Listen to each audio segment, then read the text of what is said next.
కేంద్ర ప్రభుత్వం తీసుకొచ్చిన రాష్ట్రీయ బాల స్వస్థ స్కీమ్ గ్రౌండ్ లెవెల్లో అమలుకు నోచుకోవడం లేదు. ఖమ్మం ఏజెన్సీ ప్రాంతాల్లో అసలు ఈ స్కీమ్కు సంబంధించి అవగాహన కల్పించేవారు లేరు. దీంతో బాలలకు శ్రీరామ రక్షగా ఉండాల్సిన పథకం లక్ష్యం నెరవేరడం లేదు.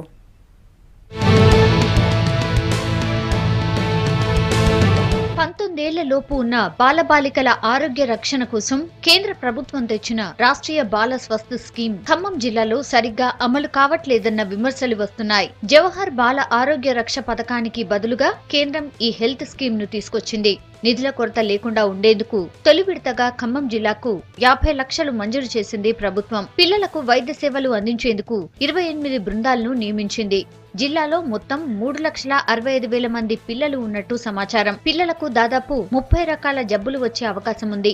పిల్లల్లో కనిపించిన వ్యాధి లక్షణాలను నిర్ధారించి జిల్లాలోని పెద్దాస్పత్రికి డాక్టర్లు రిఫర్ చేయాలి. పిల్లలకు వచ్చిన వ్యాధులను జిల్లాలోని డాక్టర్లు నయం చేస్తారు. దాదాపు 28 క్లస్టర్లలో స్టార్ట్ అయింది. జిల్లా మొత్తంలో 28 క్లస్టర్స్ ఉన్నాయి. మనకి 28 క్లస్టర్లో దాదాపు 125 మందిని మేము అపాయింట్ చేయడం జరిగింది.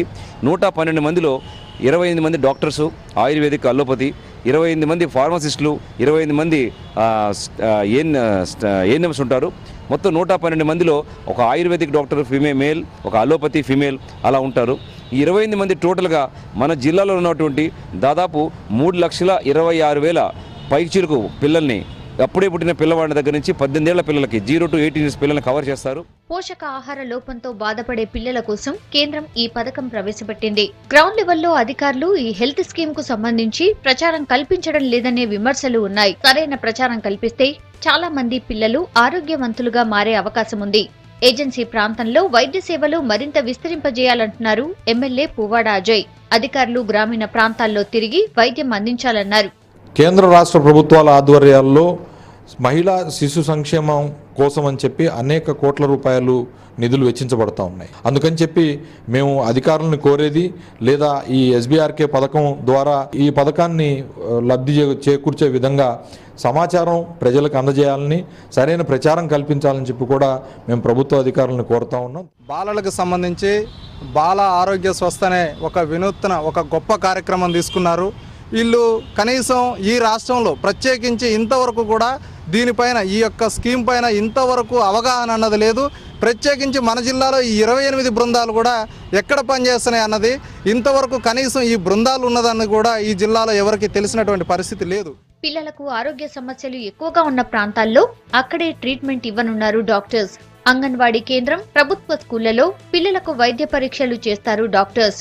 ట్రీట్మెంట్ కు కావలసిన వైద్య పరికరాల కోసం ప్రత్యేకంగా నిధులు కేటాయించింది కేంద్రం. ఆర్బీఎస్కే స్కీమ్ పిల్లలు వైద్య సేవలు పొందాలంటున్నారు డాక్టర్స్.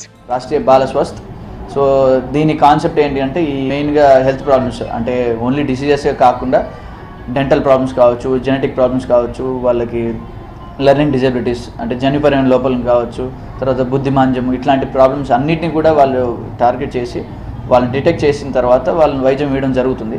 సో పిల్లల్లో మామూలుగా పుట్టిన పిల్లల నుంచి 19 ఏళ్ళ పిల్లల కంటే చాలా రకాలైన జబ్బులు మనం చూస్తూనే ఉంటాం. అంటే వారి దేనివల్ల సంక్రమిస్తున్నాయి, ఇలాంటి వాటికి కూడా టార్గెట్ చేసి వాటిని కూడా ట్రీట్మెంట్ చేయడం జరుగుతుంది. కేంద్ర ప్రభుత్వం తీసుకొచ్చిన ఈ పథకంపై విస్తృతమైన అవగాహన కల్పించాల్సిన అవసరం ఉంది. సోషల్ మీడియాలో ఇలాంటి పథకానికి ప్రచారం కల్పిస్తే మరింత ఉపయోగం ఉంటుందంటున్నారు యువత.